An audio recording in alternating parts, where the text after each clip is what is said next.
Welcome to our Annuities 101 presentation. I designed this as a very straightforward, easy to follow overview for anyone who's currently an investor, interested in becoming an investor, or just looking to learn more about the different options. It's no secret there are many different schools of thought when it comes to investment strategy, and this presentation isn't meant to endorse any one particular view, but instead, it simply provides a thorough overview as unbiased as I can so that hopefully you leave more fluent in the terminology, concepts, rules, and statistical facts. As a disclaimer, I do state my professional opinion at times with supporting evidence, but I always encourage you to do your own research. Please use critical thinking and consider a variety of professional viewpoints to get a wider perspective before developing your own views. Not just for this, but for everything. There's nothing wrong with a little healthy skepticism. According to Forbes, 69% of Americans have less than $1,000 in savings. So if you're in this boat, you're not alone, but it's definitely not a boat you want to be in. So hopefully by the end of this presentation, you're motivated to start saving if you haven't already. This is the investment risk spectrum. It covers everything from liquid assets like cash all the way up to alternatives like gold and property. Today we're going to be focusing mainly on these four here: fixed annuities, fixed index annuities, variable annuities, and mutual funds.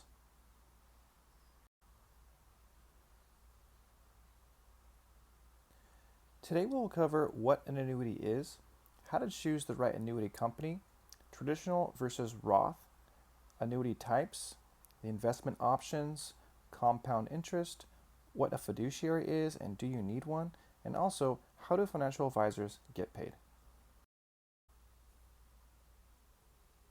But first I'd like to give a little information about myself. My name is Mika Tardo.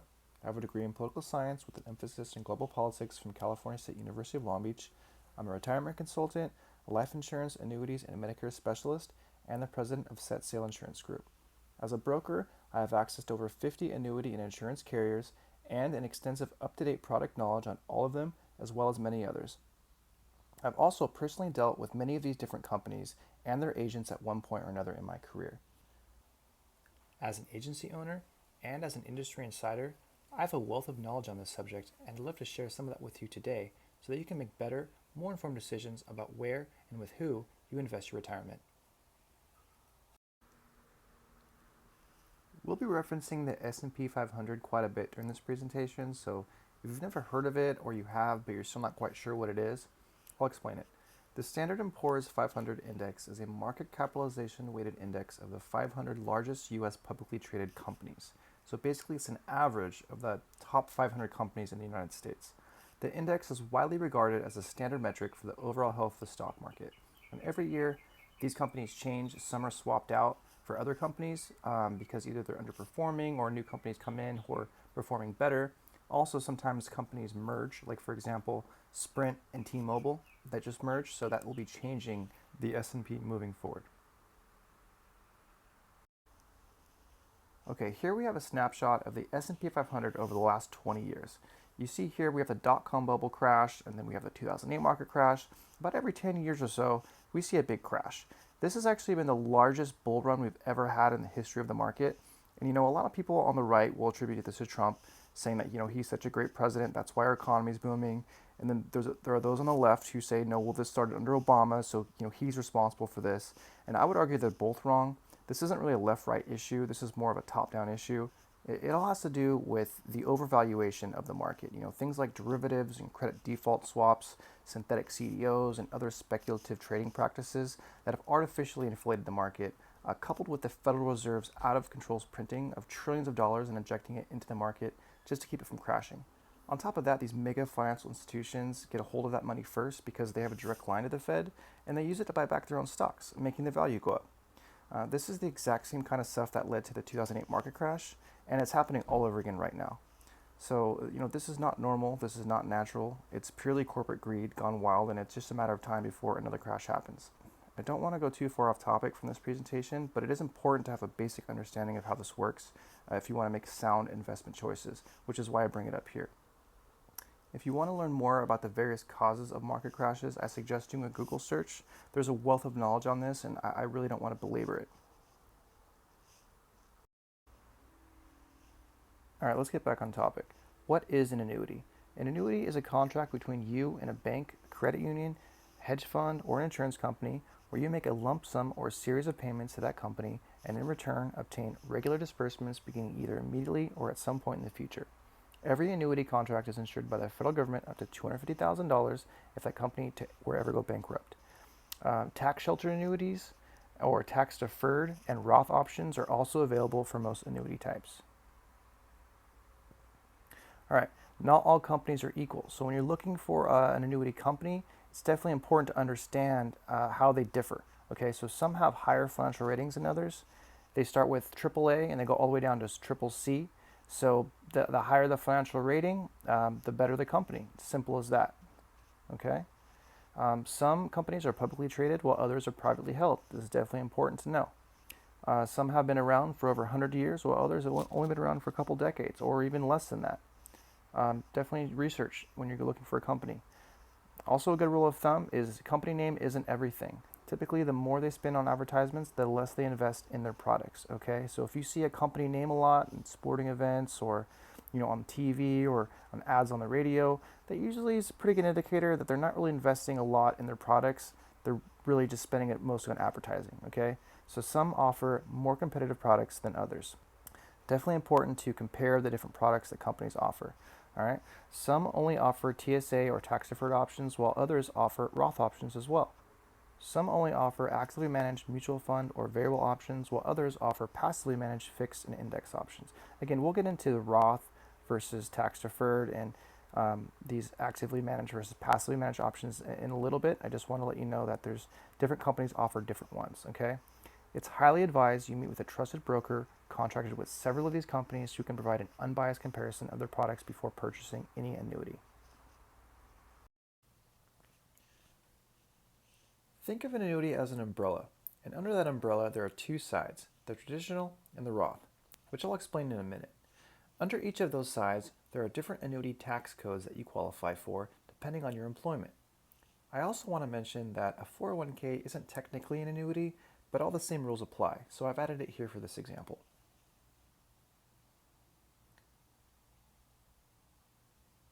Okay, traditional versus Roth. Tax-sheltered annuities or tax-deferred annuities are deducted directly from your paycheck pre-taxed, but you must pay the taxes on that income at retirement. Most annuities fall under this category. TSA or tax-deferred annuity regulations. Withdrawals before age 59 and a half are taxed by the IRS 10% per withdrawal. The exception is an employee who is laid off, fired, or who quits a job between the ages of 55 and 59 and a half. The required minimum distribution, or RMD, is now currently age 72. Roth annuities are where you pay your taxes now on income before contribution, and then there are no taxes at retirement. However, most 401ks don't offer this option. Annuity types. So the first annuity type is called an individual retirement account, or IRA. This is open to anyone. Your maximum yearly contribution is $6,000, and there's a catch-up provision where you can contribute an additional $1,000 annually if you're over the age of 50. 401ks, 403bs, and 457s all have a maximum yearly contribution of $19,500. 401ks are for private company employees. Again, while they're not technically an annuity, all of the same rules and taxes apply. 401ks, 403bs, and 457s, for their catch-up provision, you can contribute an additional $6,500 annually if you're over the age of 50. Additionally, 457s and 401ks cannot be transferred or rolled over to a new plan if you're still with the same employer you started that plan with. Surrender schedules. Okay, so every annuity has a surrender schedule except for mutual fund annuities. These are the only ones who don't have surrender schedules. It doesn't matter if you have a 401k, an IRA, a 403b, they all have a surrender schedule. It's important to know what it is before you sign up for this plan. However, some annuities have liquidity features that can waive the surrender. It all depends on the company that you go with and the plan that they offer. Actively managed annuities versus passively managed annuities. The first example of an actively managed annuity is called a variable annuity. It's a mix of fixed and market-based funds. Annual fees average between 2 and 4% typically. It has high gain potential but also risk of loss. There's no guarantees outside of the fixed portion, and it offers minimal protection during a market crash. In this example, we're showing 10% of the annuity is designated to the fixed interest account. Let's say that's making a 1% guaranteed interest rate. The rest of it is completely speculative and depends on the market conditions. The second example is called a mutual fund annuity. It's an actively managed collection of stocks or bonds where your money is pooled with others into a fund that is invested in anywhere from a few dozen to hundreds of different debt and equity securities. You typically have the highest annual fees of all investments. The average cost of owning a mutual fund is 3.17% per year. That's $3,100 a year for every $100,000. It also offers no protection during a market crash.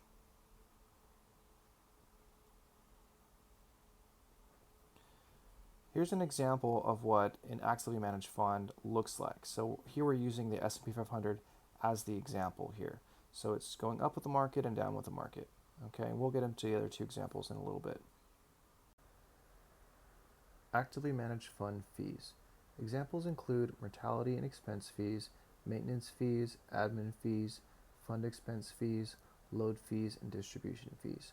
There are other potential fees as well, but these are the most common ones, and you won't see all of these on every single actively managed fund, but you will see at least one or two of them. The hidden costs of fees. The impact is twofold. With actively managed funds, an investor pays an ever-increasing amount into fees as account balances grow, because the fees are based on a percentage of assets. And fees also strike a blow to the portfolio's returns. That's because every dollar taken out to cover management costs is one less dollar left to invest in the portfolio to compound and grow. So in addition to paying potentially hundreds of thousands of dollars in avoidable fees, an investor also gives up many times that amount in lost portfolio returns over time. Let's give an example.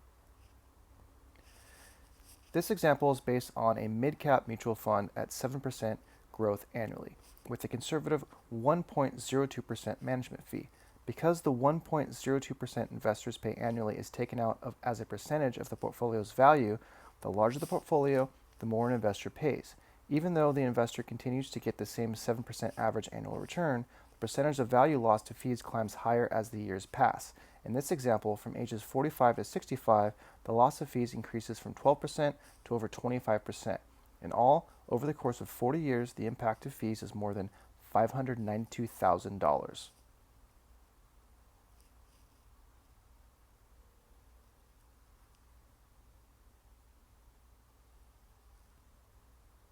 So a good way of looking at it is, if you're investing in Wall Street, it's really no different than going to Vegas. We call this casino capitalism in political science. Always remember, never gamble what you can't afford to lose. I also want to mention that pandemics, wars, terrorism, climate change, natural disasters, resource scarcity, insider trading, and more recently, presidential tweets can all affect the performance of the stock market daily. So invest wisely. Because if you don't, you'll end up looking like these people. Now, these pictures are taken from the 2008 market crash, but this could easily be any investor today, when the next market crash happens. And again, it's just a matter of time when it does happen. So if you're a young person, you might be asking yourself, how do I earn good interest without risking my investment on the stock market? And if you're a senior, you might ask, how do I protect my investment from losing money on the market now that I'm retired and taking distributions? That leads us to our next category, fixed annuities. They're passively managed, non-market-based plans. They earn a small guaranteed rate of, say, 1% annually for the life of the policy. They typically carry no fees and always have zero risk of loss in a down market. They're the most conservative and also the simplest of the four types to explain. However, they offer minimal protection against inflation. I also want to mention that back in the day, like 20, 25 years ago, this interest rate was much higher. I've seen them as high as 5 and 6% from annuities back in the 90s, but you'll never ever see that again because, again, the trend that's happening, it's just getting worse and worse out there. Here we show the fixed annuity in blue. It follows a predetermined path because it has a guaranteed interest rate, so it's easily tracked. The next passively managed option is called a fixed index annuity, also known as an FIA. They have little to no fees, no risk of loss, and earn compound interest by mimicking the performance of one or more stock indexes like the S&P 500 without actually being invested directly in the market. There are two ways this can be done. The first is called a cap rate, which confines interest growth into a space known as a floor and a ceiling. The floor guarantees no risk of loss in a down market, while the ceiling caps your annual gains at a set rate. All gains past this percentage would go to the company's profit. The second option is where interest growth potential is uncapped, but a percentage is reduced as a spread or margin. For example, if your index made 16% one year, but your spread is 6%, that amount will be deducted from your gains, giving you a 10% return.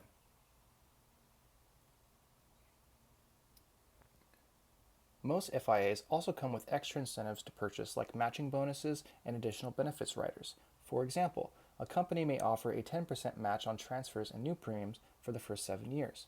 A $100,000 transfer would receive a $10,000 bonus match on day one.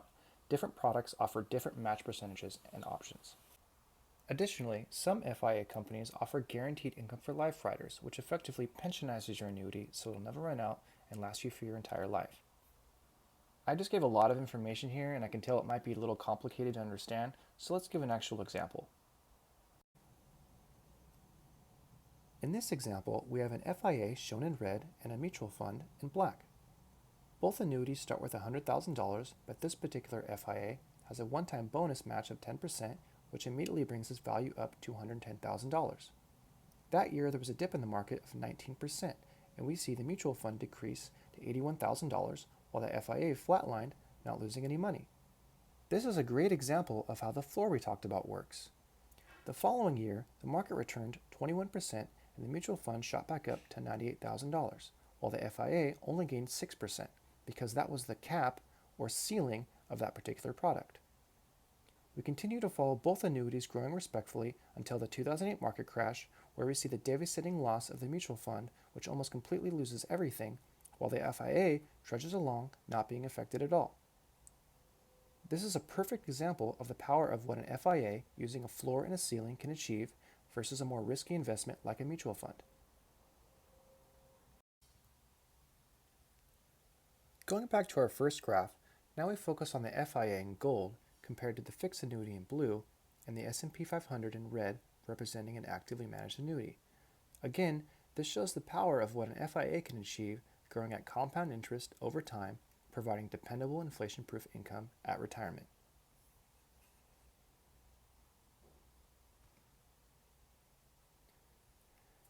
Additional benefit options for FIAs are dependent on company and product availability. Cap, margin, and bonus options change yearly depending on market conditions, so it's important to talk to a trusted, licensed broker who is up to date on what is available and what you qualify for on an individual basis. It's understandable that FIAs may be a little difficult to wrap your head around if you've never been exposed to concepts like caps and margins, but the main thing to take away here is that with FIAs, you have the potential for market-like growth without the risk and fees you'd expect with actively managed variable and mutual funds. Additionally, financial publications like Morningstar, Fortune, Fox, and the Wall Street Journal all admit that index funds have outperformed actively managed funds 92% of the time over the past 15 years. Don't take my word for it, go ahead and Google it for yourself.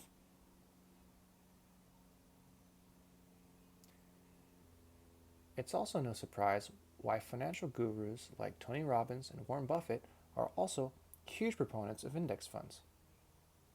Again, feel free to Google this information yourself.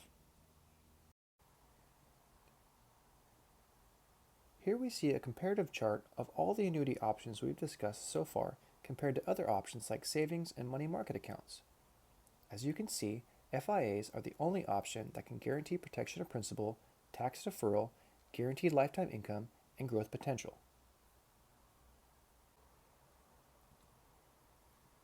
Now that we've discussed how FIAs are invested, let's talk about how that investment grows. Compound interest is interest calculated on the initial principal, which also takes into account all the accumulated interest of previous periods of deposit or loan. Here we see the formula for compound interest. And if math isn't your thing, we have an easier way of doing it. This is known as the rule of 72. Let's give an example of how it works. If Ellie puts $5,000 into an investment that returns an average 8% per year, using the rule of 72, divide 72 by the rate of return, 8%. This equals 9, meaning every 9 years, Ellie's $5,000 would double.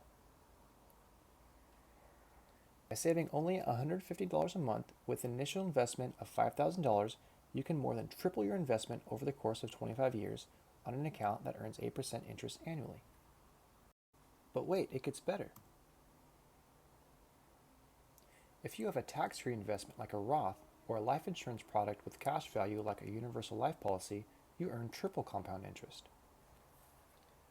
Triple compound interest makes interest on the principal, interest on the interest, and interest on the taxes they would have had to pay if earnings were taxed on an accrual basis. This is arguably the safest way to beat inflation.